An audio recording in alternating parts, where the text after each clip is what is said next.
আসসালামু আলাইকুম। বর্তমান শীতের মৌসুমে মানুষের সবথেকে কমন সমস্যা হলো অ্যালার্জি, ঠান্ডা, নাক বন্ধ হয়ে যাওয়া, হাঁচি পড়া, কাশি হওয়া, গলা ব্যথা হওয়া।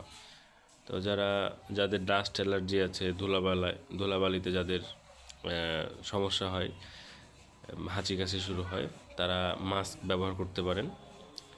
আর যারা ঘুমের মধ্যে নাক বন্ধ হয়ে যায় বা নিঃশ্বাস নিতে পারেন না, তারা দুটা কাজ করতে পারেন। একটা হলো যে ঘরের ভিতরে 1 বালতি পানি আপনি খোলাভাবে রেখে দিতে পারেন।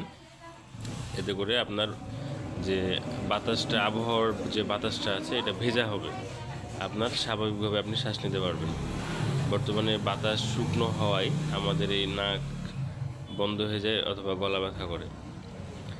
আর বাচ্চাদের ক্ষেত্রে যদি কোনো সমস্যা হয়, যে কোনো সমস্যা হোক, আপনারা ডাক্তারের শরণাপন্ন হবেন। কারণ বাচ্চাদের ক্ষেত্রে এই ঠান্ডার সময়ে ঠান্ডাটা থেকে বেঁচে থাকা বা রিকভারি করা খুবই কঠিন।